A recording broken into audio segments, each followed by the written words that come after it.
Welcome to Time to Teach with Tammy, the podcast that gives tips, advice, and suggestions to teachers by a real teacher. So sit back and enjoy. And oh yeah, don't forget to subscribe.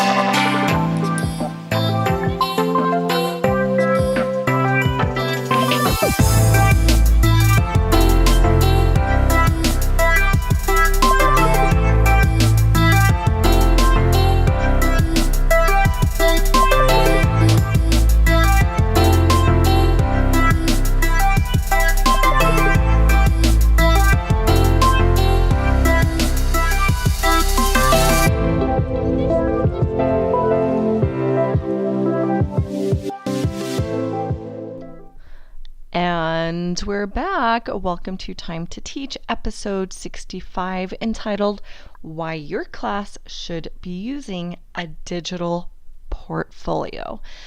Do we need much of an introduction? I think that is pretty self-explanatory.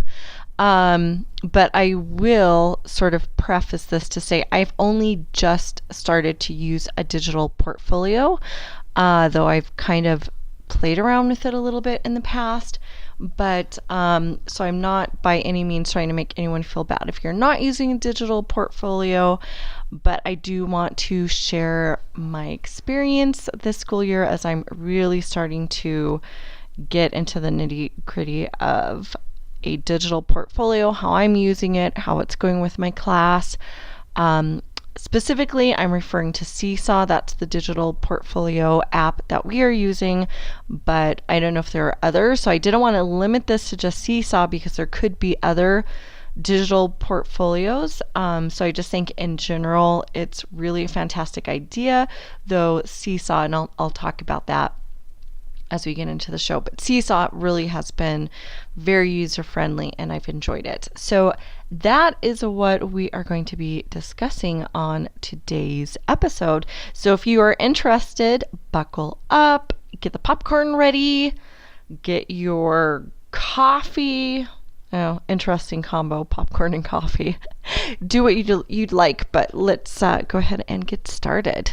So I will start this just by saying that a couple of years ago, I did use a digital portfolio. I started to use Seesaw. So it was very brand new to me.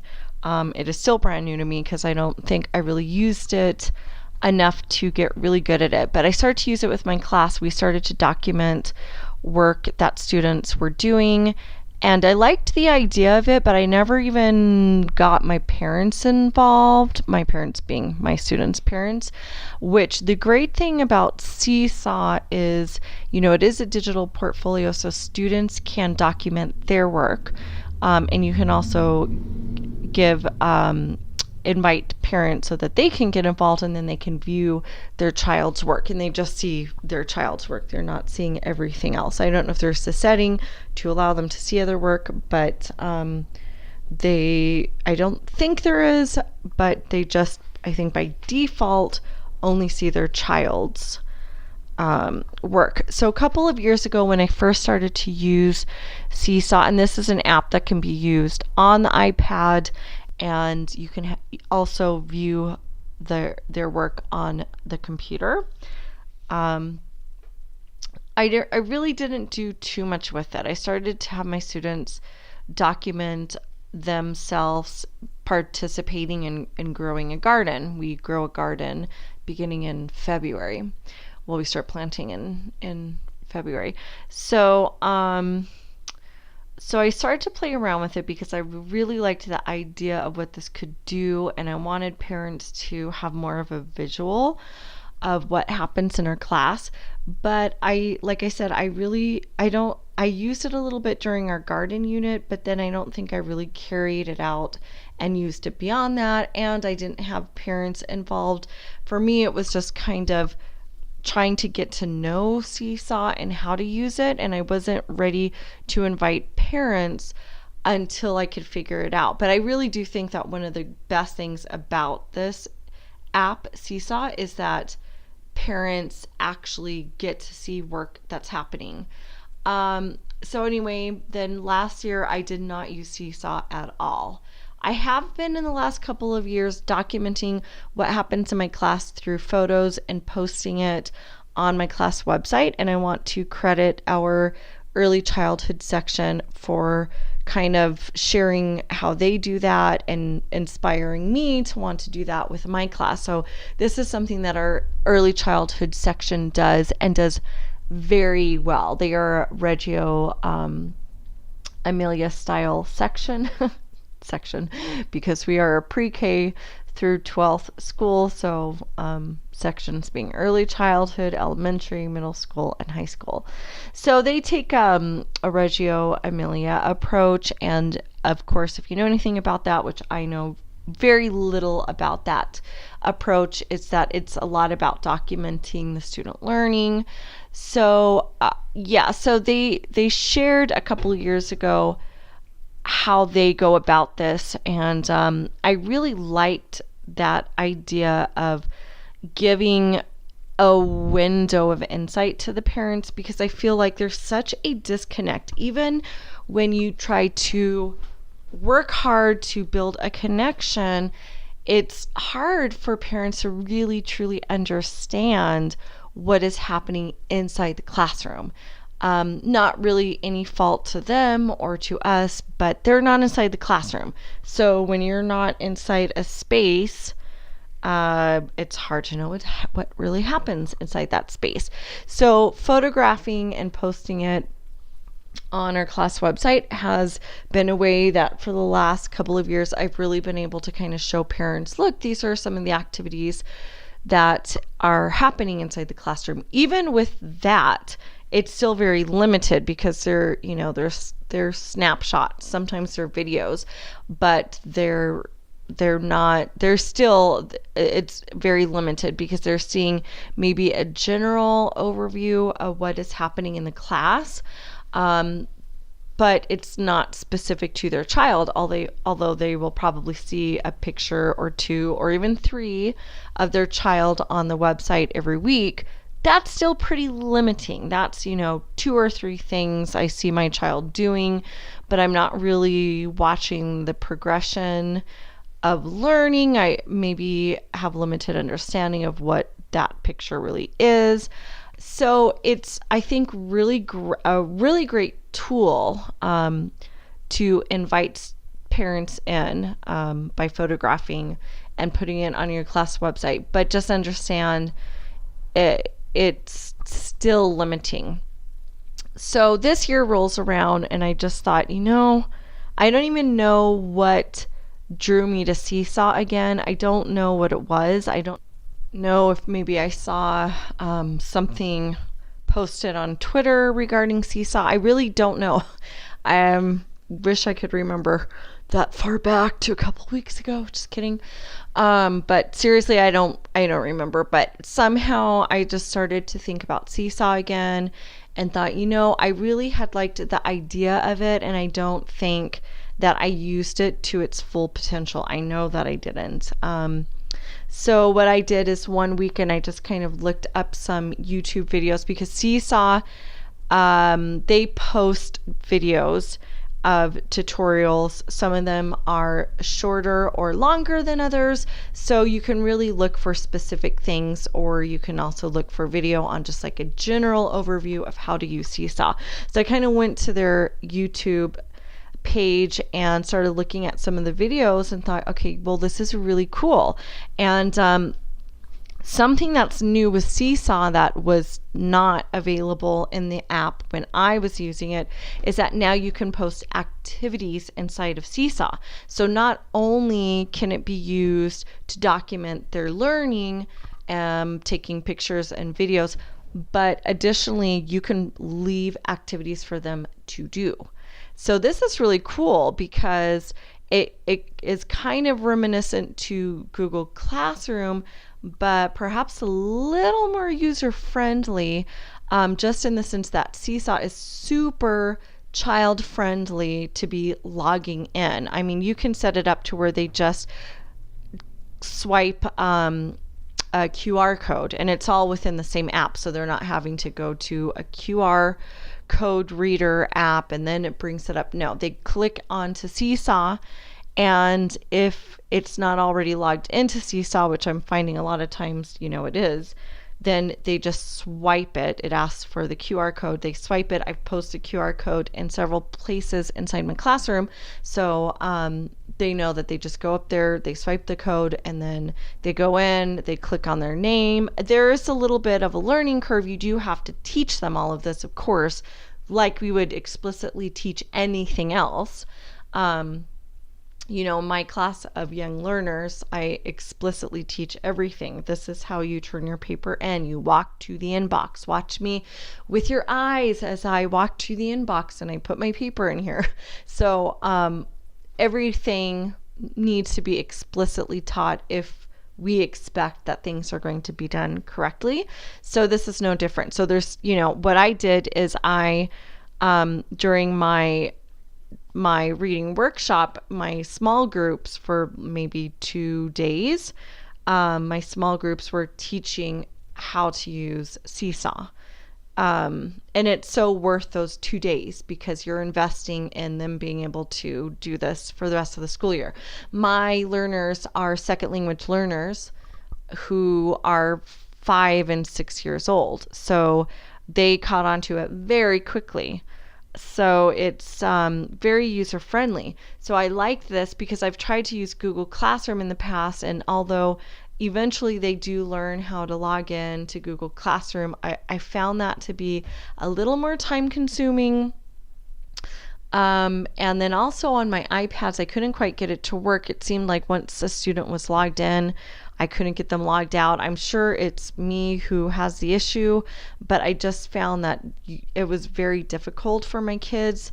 So they would end up just having a really difficult time with Google Classroom on the iPad and really need a lot of assistance from me. And I try to use things that for my young learners who are already working towards being independent, but that's not, it's very difficult at their age. They're just really not able to troubleshoot very well when it comes to technology.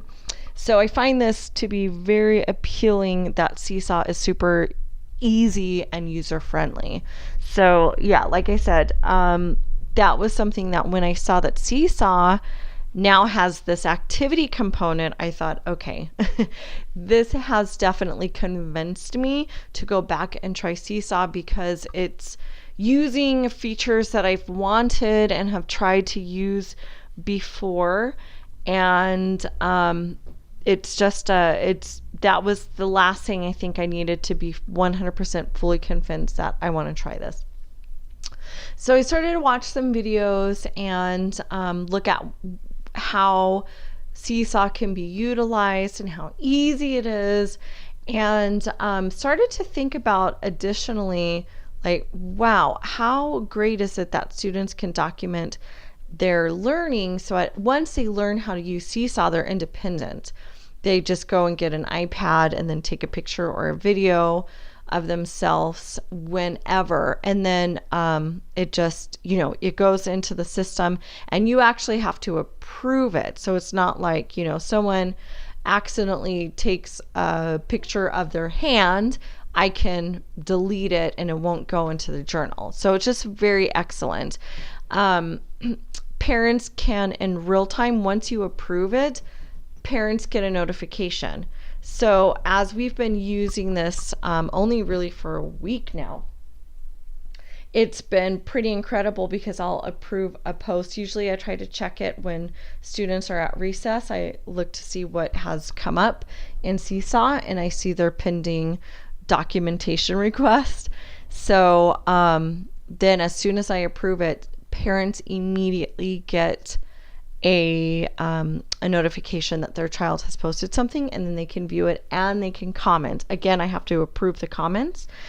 And then, so they're really seeing their child at work in real time. How cool, you guys, is that? They can see learning happening and they're like, oh, I know what my child worked on this morning. And I just find that so amazing. And then in terms of parents leaving comments for them, okay, I know my learners right now are not reading, so it does require that I need to read it to them. But I feel like it's so worth it because of the community that it's building. So what I do is when I see comments come in from parents and I approve them, I just write down, I'm keeping a little list of students who have parent comments that I want to read to. So when I have a quick second, I just kind of go to those kids and I'm like, hey, look, your mom left you this comment, or hey, look, your dad left you this comment. Let me read it to you. Yeah, it requires a little bit of work. It does. Not going to lie. It requires a little bit of keeping tabs on which parents have left comments. But like I said, it's so worth it for the community that it's creating, and that sense of parents being able to feel like they can comment on their child's work. And the children, when they hear those comments from mom and dad, they just get so happy. They get a big smile on their face. It just makes it so worth it. So, there are things that we do that require some work. But, I always kind of appropriate those things to tasks that I feel are super meaningful, or things that are meaningful that are building our community. And I do think that is one of those things that is really helping us to build a strong community. So I will do that because it's worth it. It is so worth it to me. So the other thing, in addition to parents being able to look at their students' work in real time and then really kind of having like a running record and progression of their work, because when it goes into their journal, it stays in there, so they can always go back and look at previous work and see kind of a progression of development. The other great thing that I'm so excited about is the fact that, I'm working with students either one-on-one or in partnerships or in small groups, as we teachers are, right? That's what we do in the classroom. And because of that, I have to teach my students that you don't go to a teacher, which seems counterintuitive because you're like, hey, you're the teacher, so students should be able to go to you. Well, theoretically, maybe, but realistically and truthfully, no child can't just come up to me. I'm teaching my very young students to be independent learners. They have to be able to problem solve. They have to be able to make decisions without the teacher, because I cannot be with every single student every single second of the day. And I know maybe this sounds odd and strange, but I think we teachers have to do this. This is how we have to run our classrooms. Otherwise, I think burnout is really at a high risk if we don't learn how to help our students become independent and make decisions and be drivers of their learning and their education. Then so much of it is placed on us. And yes, I know that sounds weird. You're the teacher. Well, my idea of being the teacher is really being a guide who helps to set up the classroom for success, set up my students for success, to create learning situations that help to affect learning. But I know that I'm not the only one in the classroom who is affecting learning. I can't just talk at a student and, oh, my student has learned. That's not how learning really happens. It's the doing on my students' part. So they really have to be a big agent in their own learning. So it's a tall order, but it's what it is, and it's what I think it should be in every classroom. So I teach my students how to problem solve. I teach my students, what are some things you can do if you come across an issue and you feel like you need a teacher. Well, first you have to stop, think, how can I solve this? And you'll probably come up with a pretty good solution. If not, maybe another student can help you problem solve. But you never, ever go to a teacher, because teachers are helping other students as well. So everyone will get a turn with the teacher, but every student will not get a turn at the same moment and same second. So I teach my students how to problem solve, how to work independently. This is why workshop model is so lovely, because it never ends. If I finish a book, I read another one. If I finish writing a story that I'm writing, I start another piece. And we also learn how to add details into our writing, work with partners. So the students have to take a really big piece of that, they have to take an active role in their learning, basically. And they can do it at this young age, I promise you. So that part is really helpful, because as they're learning to be independent, then the reality is I don't see everything that they're doing at every second, and I don't feel bad for it. That's the reality, you guys. If I felt bad for it, I would probably look to be in another profession, because it's also true that doctors cannot be with all their patients at one time. Lawyers cannot be with all their patients at one time. No other field requires that you're with everyone at every second, and I don't think teaching can ask that. But when we think it does ask that and we try to do that, that's why we burn out, and that's why it's so difficult. So because that's the reality, now that I'm using Seesaw, this also allows me to see their work that I wouldn't necessarily see because I'm working with other students. So then I thought, this is such a great piece, because it gives me a window into my students' learning and the things that they're creating and their thoughts. It's so amazing. And so then it does allow me to actually have access to more students, because I'm limited in the classroom at the moment who I'm working with. So now look at what has opened up. I have access to many students, maybe not in the moment, but later I can look and say, oh, look what so-and-so did while I was working with a small group. I never would have been able to see that probably.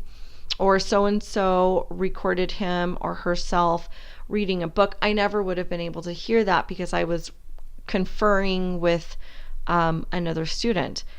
And so then you see how this really opens up what you're able to have access to. It just makes things possible that never would have been possible. The other fantastic thing about using Seesaw is then it also can be used as formative assessment. So as you're seeing what students are producing, again, these are things you maybe would not have seen otherwise. Now that it's coming through Seesaw or whatever digital portfolio you're using, honestly, I don't know other ones that exist, so it would be nice to know about others so we could compare and contrast. But it's you can use that as formative assessment, so you can see the work and say, oh, you know what, so and so really understood this task, and look, I now better understand where that student is in this, or and now he or she's ready for the next step, or ooh, that student did not understand, or maybe that student is not meeting the expectation, so now I need to plan my next steps. I mean, in either case, if they're getting it or they're not getting it, you're planning your next steps. But it allows you to know what should those next steps be, because you're seeing what things your student does or does not understand. So it now is a tool also as formative assessment. And I think now that I'm seeing Seesaw as this great I don't want to call it equalizer, but it's allowing me access to all these things that were difficult before. I'm so thrilled because it's allowing me to do things that I've wanted to do but have been unable to do because of the limitations of what reality is. So this is why I think even if you're not using Seesaw, using some other digital portfolio, I don't know the other ones that might exist, so I can't really say. But I think if you start to use something like this in your classroom, I think it's going to give you the same sense that it's giving me of, oh my goodness, what there's so much potential with this. And I have to say the parents are loving it. I have received several emails already from parents who are like, this is amazing. I appreciate you allowing me to be able to access what my student is doing. I haven't had this before. This is amazing. In fact, I just received on, I want to say Thursday evening of last week, Doesn't matter to you when I received it, but I received an email from a parent really thanking me. In fact, let me read you that email. I won't read who this is from, but just so you can get a sense of how parents are enjoying this. Before I share the email, though, I'd like for you to hear from another podcast, another education podcast, The Randall Black Show, that I've been listening to and think you might like it as well. So let's hear a little bit of that, and then we'll go back to the email. Hello, I'm Randall Black, and I host The Randall Black Show. The purpose of The Randall Black Show is to share educational success and news from various classrooms and schools all across the world. A lot of the time, we focus on topics related to things in West Virginia where I live, but I love to hear the stories from anyone and everyone. So if you're interested in checking out the show and some of the guests I've had on and the stories they've shared, you can do so by heading over to randallblackshow.com and click on the recent episodes. And there you'll hear some of the great stories that I'm helping to share from classrooms and schools all over the world. Okay, so just so you know, this email was kind of had a couple of things, not just a reference to Seesaw, but I email my parents every day and I tell them what's happening in the classroom, what we, the big highlights of what we do every day. And then in this particular email that this mother was replying or emailing me, I had also sent a video to the parents about growth mindset. I know some people are tired of hearing that, but it's good stuff and very valid when we use it correctly and as it was intentioned. Anyway, but I always like to share that with my parents every year. So I sent a video on growth mindset. So she's kind of responding to a couple of things, including the video, but then she also speaks of Seesaw. But I'll just read this to you. She says, "Thank you so much. The video was great. I hadn't realized we could leave," her child's name, "a message on Seesaw. I just left him one right now and will start doing so more often.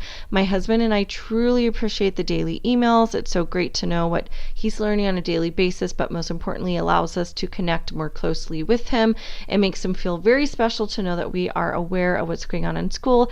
Thank you very, very much. We hadn't had this daily email system before and it is really great. Thank you." And then she signed her name. So this was really a mesh of, the video, Seesaw, and the daily emails. But the thing is, with Seesaw, they have that access into their students' day that they wouldn't necessarily have. So you can kind of see, even though she's really meshing all of those things in there, the daily email is one way for me to connect parents, but Seesaw now is another way. And it's even a little more direct, because they may see in my email the highlights of, okay, this is what we did in reading workshop, this is what we did in writing workshop, this is what we did in math workshop. But now they can actually see their child in action, like, oh, this is what you actually produced. And parents are really appreciating that, because you do get a connectedness with your child. And the child with his or her parents that wouldn't necessarily exist otherwise, just because we're in different spaces at that time. So it's just a way to connect even more, and I'm just so very appreciative. Okay, you guys, you know what? That's really it on Seesaw. If there are other digital portfolios that you're using, I would love to hear from you, to hear what those are. You can tweet to me at TammyJ123. I'd love to hear what exactly you're using, if you're using something different, or if you are using Seesaw, I'd love to hear your experience. All right, so it is now time for our wins and fails segment. And if you're new to the show, or even if you're not, I still want to clarify. When I say fail, I don't mean like, oh my goodness, I'm such a horrible person, I messed this up big time. It's really because, sometimes we do attempt things and they don't quite work out. So when I'm thinking of fails, it's more like, that's pretty much what it is. Maybe it didn't work out, and how can I improve it for next time. But I think it is also important to, think back to those things that didn't quite work out, because it allows us time to reflection. So I don't mean it in a negative way. A lot of times it can be thought of as maybe failing forward, but we do need to think about not just the things that work out, but what does not work out, and how we can work on that and improve. So that's all I really mean with that. Okay, so wins for the week. I actually have a couple that I want to share. First thing I want to share is it was my birthday this past week. So the kids always come in with gifts and hugs and cards and all this wonderful stuff.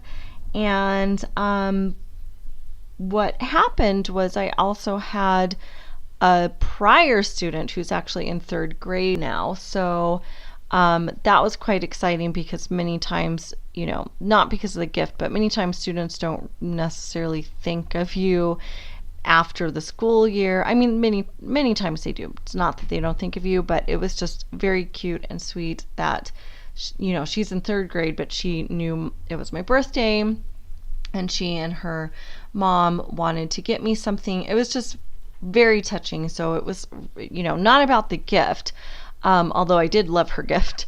But it was just the thought that, oh my goodness, the student who's now in third grade, and she was my student in pre-first, she thought about me and they wanted to give me a gift. That was amazing. And it really touched me. I just thought, wow. So that was a win. The other win is that, things have been somewhat difficult. Just the beginning of the school year with such young kids, but this last week, so I'm just about to start week 5 of school. So week 4, this week has been a pretty good week. For the first time, our TAs, so the TAs work in the pre-first classrooms 4 days a week, and then 1 day a week in first grade.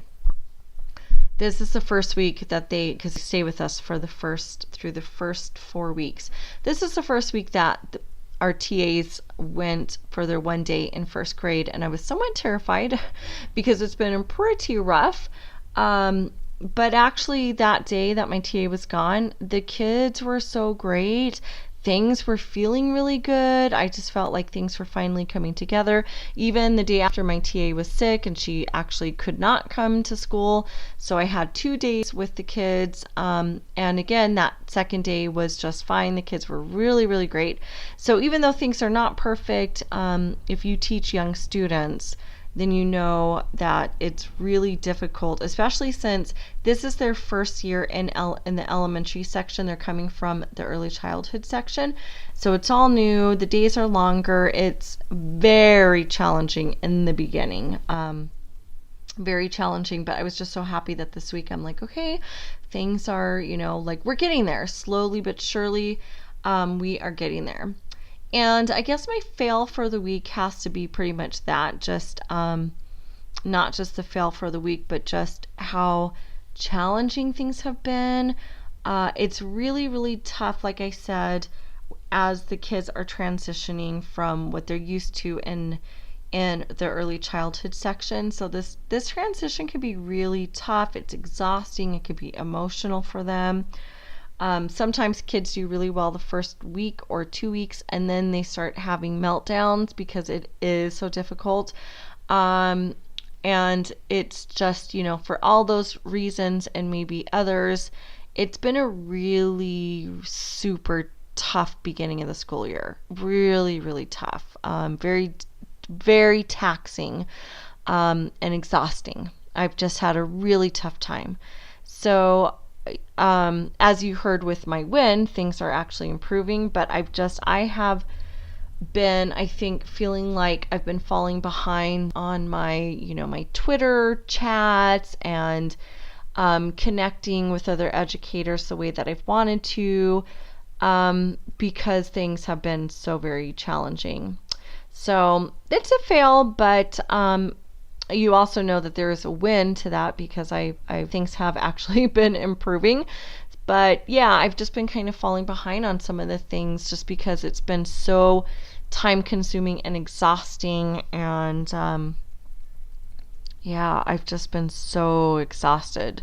But as you know, things are now turning up and falling into place. So I think that in the end, it's all working out. But I would be lying if I said this wasn't a extremely exhausting first several weeks of the school year, as it always is. It really always is. But I don't know. It just this has really hit me. So yeah, that's my fail for the week. Maybe my fail for the first few weeks.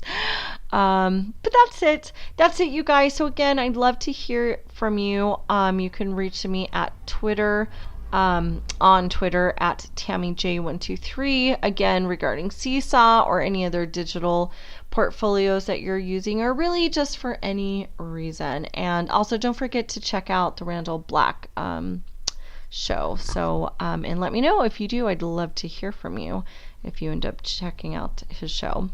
Okay, well, thank you so much for joining me. I know our options are many when it comes to podcast consumption, so I really do appreciate your time and choosing me to be included in your podcast queue. Until next time.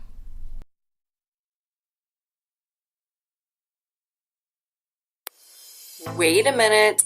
Wait 1 minute. Before you go, don't forget you can catch our show notes online at www.timetoteach.libsyn. That's libsyn.com.